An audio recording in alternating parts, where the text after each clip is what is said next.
ये कहानी एक लक्ष्मी नाम की लड़की की है। ये सब मैं इसलिए कह रही हूँ क्योंकि ऐसा मैं फील करती हूँ। एक लड़की थी, जब उसका जन्म होने वाला था तब उसके दादा दादी और घर के रिश्तेदार जश्न की तैयारी कर रहे थे क्योंकि उन्हें लगता था कि लड़का होगा, पर ऐसा नहीं था, लड़की हुई। जब लोगों ने उसे देखा और जिस नाम से उसे पुकारा वो था डैश को लक्ष्मी। अपशगुनी नाम सुनने में अजीब लग रहा है ना, लेकिन वो लड़की मुस्कुरा रही थी। अपना नया नाम सुनकर सोच रही थी कि किसी जन्नत में आ गई हूँ मैं, लेकिन लोग मुझे छू भी नहीं रहे हैं। ऐसा लगता है मानो मुझे कोई बीमारी है। जो जश्न मनाने आए थे वो भी चले गए।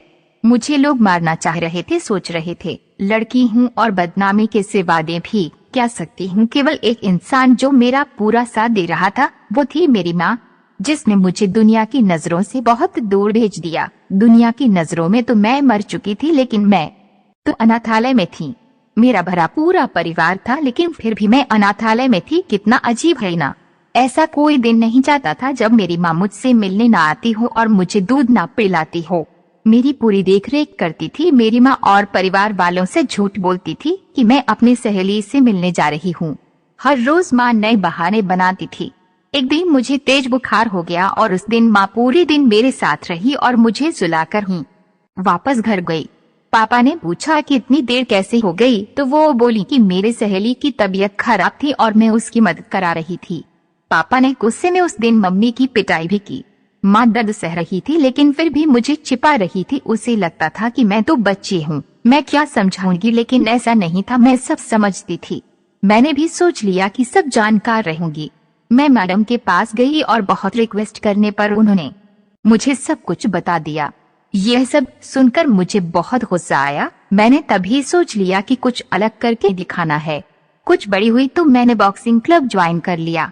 जब 18 साल की हुई तो मुझे स्टेट चैंपियन का खिताब मिला। 2 महीने बाद मेरा एक पाकिस्तान की लड़की ने नेशनल मैच था। जब मीडिया मेरा इंटरव्यू लेने आई तो मेरी माँ का फोन आया और वो बेचारी बोली गई, बेटी अपने कृपया परिवार की बुराई मत करना। मुझे तो हंसी आ रही थी कि मेरी माँ आज भी अपने परिवार को बचा रही थी। मैंने इंटरव्यू दिया और पूरी जनता ने टीवी पर वो इंटरव्यू सुना।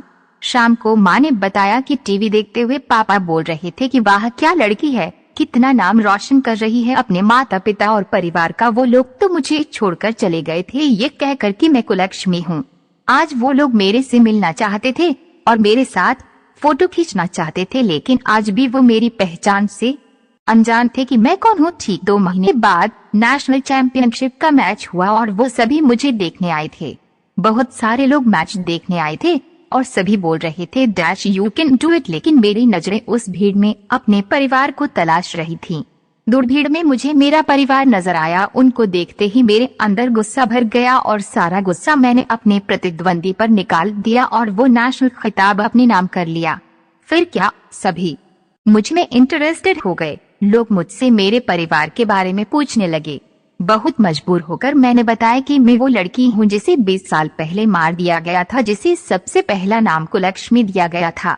मेरे पूरे परिवार की आंखें नम हो चुकी थीं। तभी दूर भीड़ में से भागकर कोई मेरे पास आया और मुझे बेटी कहकर पुकारा। ये सब मानो मेरे लिए कोई सपने जैसा था। जो बचपन का प्यार मैंने खो दिया था वो अचानक ही मुझे मिल गया और उसने मुझे गले लगाकर सभी से कहा, डैश यह मेरी बेटी है जिसने मुझे पिता बनने का हक दिलाया। सभी लोग मेरे से माफी मांग रहे थे। जब मैंने जन्म लिया तब मैं केवल एक लड़की थी, लेकिन आज मैं एक बेटी हूँ। अब मैं अपने आंगन की तुलसी बन चुकी हूँ, अपने घर की मुस्कान बन चुकी हूँ, मैं बेटी बन चुकी हूँ। ये कहानी थी मुझको लक्ष्मी की, जिसने मुझे अपने घर की लक्ष्मी बनाया और मेरी माँ इस कहानी की सबसे महत्वपूर्ण पात्र थी। होती नहीं बेटियां हर किसी की चाह में जहाँ ना सोचा हो पहुँच जाती हैं उस राह में जिसने उन्हें पैदा होते ही मार दिया हो। समझो उसने अपनी बदल रही किस्मत को ठुकरा दिया। दोस्तों बिल्कुल सही बात कही है रचना जी ने कि बेटी हूँ बोझ नहीं। आज के समाज में सभी लोगों को इस हकीकत को अपनाना होगा, तभी महिला सशक्तिकरण का सपना पूरा होगा। आपको ये कहानी कैसी लगी और आप इसके बारे में क्या कहना चाहते हैं, ये सब बताने के लिए आप नीचे लगे कमेंट बॉक्स में जाइए और अपना कमेंट लिखकर हमें भेज दीजिए।